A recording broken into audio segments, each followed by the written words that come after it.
the Shepherd of Baghdad. There are more things between heaven and earth than we can ever experience in our small, brief lives. Yet there are creatures on our planet that live far longer than we humans do. Even a parrot easily manages over 100 years, and consider the turtles, who often reach 200, or the whales and the elephants. But plants too, and especially trees, can become very old indeed. Some trees even exceeding 1,000 years. Between these, there are beings that are neither man nor plant, and whose time flows quite differently from our own. There are tiny creatures whose long and fulfilled lives are, by our sense of time, as short as a single earthly day. Yet to them, it seems unimaginably long. Other beings, however, do but blink an eye, and in that moment a whole month has passed for us. Our Mother Earth could tell you a thing or two about time, about the beings that live upon her and all those who have ever lived. Mother Earth is already well over 4 billion human years old, and because she circles the sun exactly once in a human year, the year of man and the year of the earth are of the same length. Everything would be in the finest order were it not for those beings who play mischief with time, stopping it or accelerating it at will until our heads spin. Only a moment ago, one had eaten lunch, and suddenly it is already dark and evening is upon us. This has surely happened to you before, and you have wondered where your time has gone. One might think someone had simply filched a few hours from a beautiful afternoon. But if someone can steal the time of a beautiful afternoon just like that, what do they do with our hours? What do they make of them? I think we should get to the bottom of this matter. Just so thought Sandalina, the young Persian princess, when she noticed how someone was continually stealing her hours every Monday afternoon. She asked her father to summon the heralds, for she had an important task for them. When all were assembled, Sandalina commanded, "Go into every corner of our land and search for the thief of hours. Somewhere there must be someone stealing our time. How they do it, I know not. Search for wizards, for witches, for strangers who seem uncanny to you. Say they are to appear here at the palace and explain themselves. We want nothing more than to have our stolen time back. The thief, whoever they may be, shall answer to us here at the palace and give an account of what has become of the stolen time." The heralds each received a scroll upon which all this was written, and they were to read it in every marketplace, before every town hall, and at every assembly in the cities and villages of the land. The princess assumed that somewhere in the country, someone would surely have heard of the thief of hours and could provide a report. A month passed, then another, and yet another. But no one came to the royal palace to contribute anything enlightening regarding the troubling phenomenon of the thief of hours. Meanwhile, at one of the borders of the great land, something strange occurred. A shepherd boy had ventured deep into the forest because he was searching for one of his goats, which must have gone astray. The shepherd boy, Jarafia, went deeper and deeper into the undergrowth and soon thought he himself had become lost in the thicket. Where could the little goat be?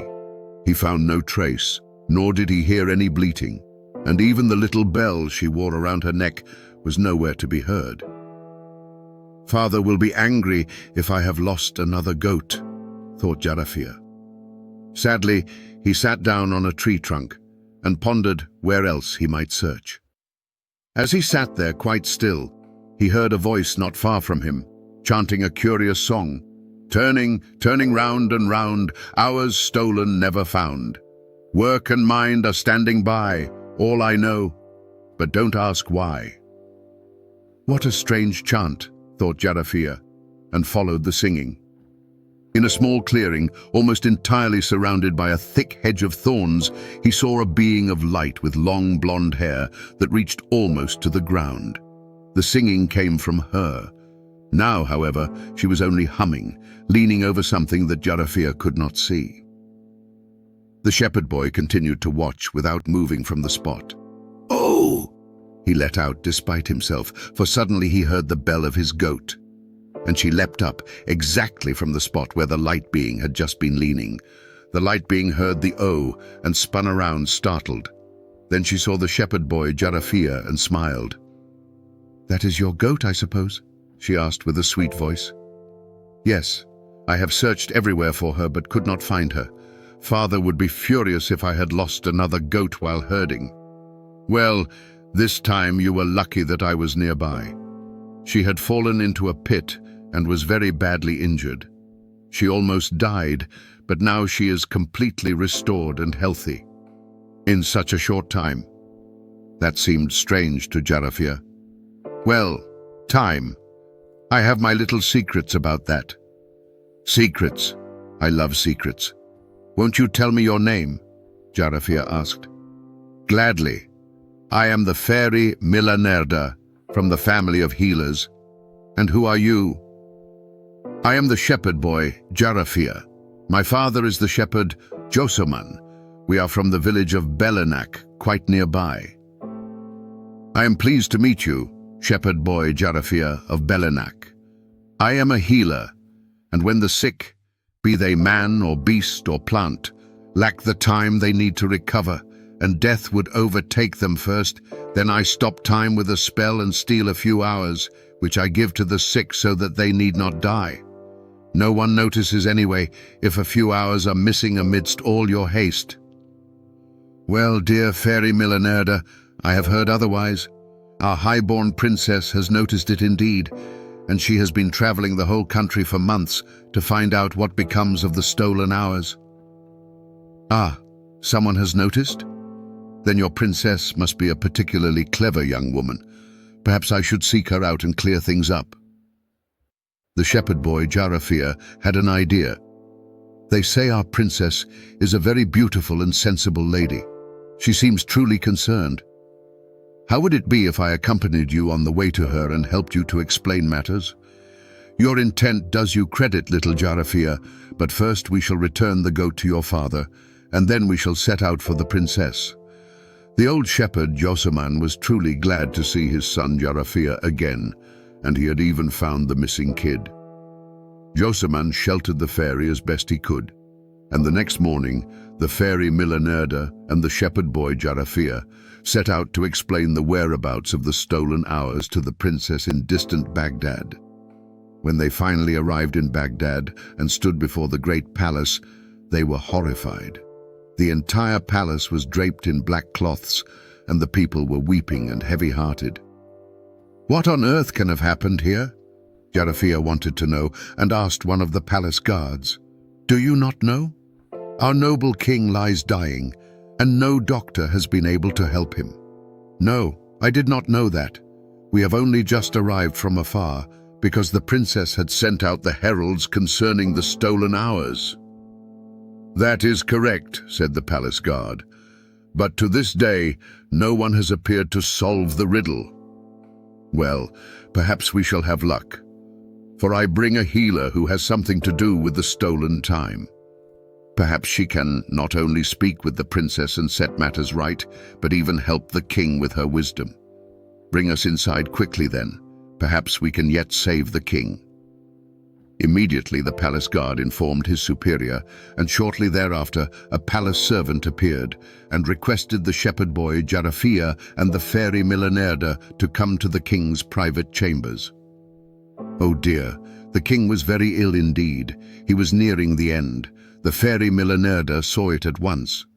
"I will see what I can do for your father," she said to the princess, and asked that she be left alone with the king and not disturbed for 3 hours. When she was alone in the king's room, she took off her cloak, and her luminous form became visible once more. Then she bent over the king, examined his life energies, touched his head gently, and began to hum to herself. Immediately, the king took a deep breath and seemed to fall into a peaceful, deep sleep. Now the fairy examined the king's body and soon found out how it stood with the king's old heart. It did not stand well, but she had a strengthening medicine with her that would revive the heart muscle. Now, that would take a few days, but it seemed to her the king did not have that much time left. His body was already too weakened. The fairy had no choice but to procure time for the king. She stood with her hair flowing before the king and began her chant. Turning, turning round and round, hours stolen, never found. Work and mind are standing by, all I know, but don't ask why. As she spoke, she turned 3 times about herself. While for the people in the land only 3 hours passed, for the king they were in truth 3 full days.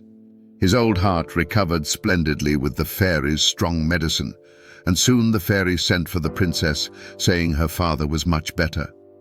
Sandolina entered and saw her father sitting upright in bed, biting heartily into a fresh apple. "Oh, father, we were in great worry.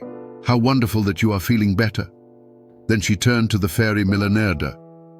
"How did you accomplish this in only 3 hours?" "Well, I shall tell you my secret. And with that, your question about the thief of hours shall be answered. It was not only 3 hours, for your father needed 3 full days for his recovery. I had examined him thoroughly and found that his old heart was in a poor state. Thereupon, I gave him a very strong medicine that I had brought from the forest. Unfortunately, his body was so weak that he would no longer have had those 3 days to recover. But from where was I to take the time he needed, but no longer had at his disposal? So I stole it from you and the others. I am the thief of hours, for whom you sent the heralds searching throughout the land." Princess Sandolina had listened attentively and was very grateful to the fairy Milanerda. Now that she knew where the stolen hours vanished and what wondrous purpose lay behind it, she was very glad to have such a powerful new friend. Henceforth, the fairy was welcome in the royal palace whenever she wished. Jarafia was allowed to tend the king's goats and even to live in the palace. As for the wise king, with his new strong heart, he reigned justly over all of Persia for another 100 years. Even if others were of the opinion that it was very much more time than that,